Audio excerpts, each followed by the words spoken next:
नमस्कार. मराठी रेसिपीजवर आज आपण बघणार आहोत पंजाबी स्टाईल आलू पराठ्याची रेसिपी एका विशेष टिपसोबत.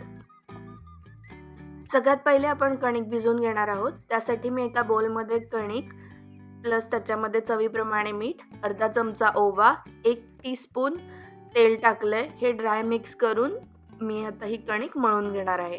कन्सिस्टन्सी आपल्याला मीडियम पाहिजे, खूप थिक पण नाही आणि खूप थिन पण नाही.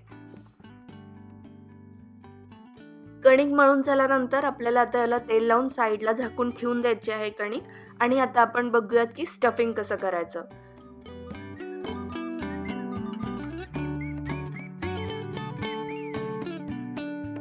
स्टफिंग बनवण्यासाठी सगळ्यात पहिले मी बटाटे स्वच्छ धुवून चिरून त्याला उकडून घेणार आहे.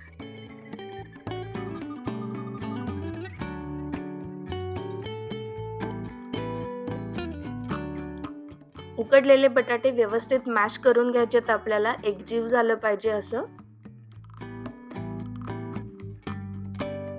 त्यानंतर एका गरम कढईमध्ये मी तेल टाकतेय. तेल चांगलं तापलं की त्यामध्ये मी टाकणार आहे जिरे, फ्रेश किसलेले अद्रक आणि लसूण, त्यानंतर हिरवी मिरची बारीक चिरलेली आणि कोथिंबीर. ह्याचा रॉ फ्लेवर जाईपर्यंत आपल्याला हे थोडंसं परतून घ्यायचंय. ह्यात आता मी ॲड करते अर्धा टीस्पून हळद आणि मॅश केलेले पटेटोज. खालचं जे मिक्सचर आहे ते जळू नये किंवा खाली बुडी लागू नये त्यासाठी थोडंसं मी आधी बटाट्यामध्ये मिक्स करून घेणार आहे. यात आता मी टाकते अर्धा टीस्पून लाल मिरची पावडर, पाव टीस्पून गरम मसाला, पाव टीस्पून आमचूर पावडर आणि पाव टीस्पून चाट मसाला, चवीप्रमाणे मीठ. आणि हे सगळं मिक्सचर आता आपल्याला मिक्स करून घ्यायचंय आणि थोडंसं रॉ फ्लेवर जाईपर्यंत 1-2 मिनिट याला आपल्याला बटाट्याच्या मिक्सचरला वाफवून घ्यायचंय. 2-3 मिनिटांनंतर गॅस बंद करून त्यामध्ये थोडंसं रॉ कोथिंबीर टाकते मी.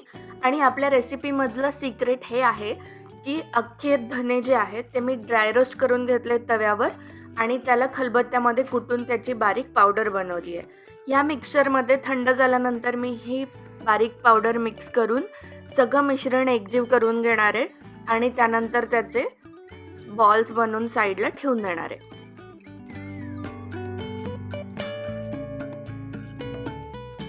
सो आता आपल्या पराठ्याचं खमंग असं स्टफिंग रेडी आहे. आता आपण जी कणिक भिजवून ठेवली आहे अगोदर त्याला परत एकदा मळून घ्यायचंय.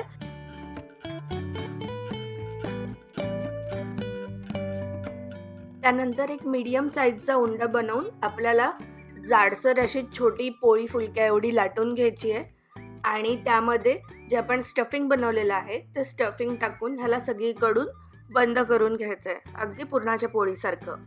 आणि एक्स्ट्राची जी कणिक उरेल वरती ती कणिक काढून टाकायची आहे.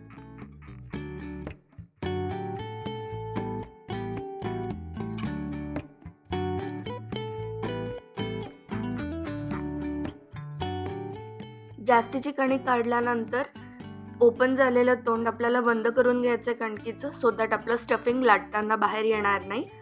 आणि नॉर्मलपेक्षा थोडंसं जास्ती पीठ लावून सावकाश, दाब न टाकता पराठ्यावर जास्त, हळूहळू आपल्याला पराठा लाटून घ्यायचा आहे.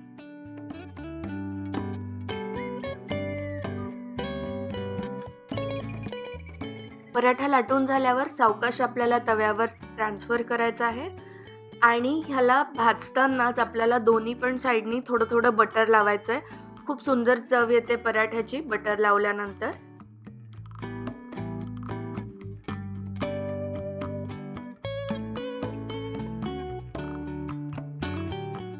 मस्तपैकी आपला पराठा फुगलेला आहे आणि हा छान भाजून झाला आहे.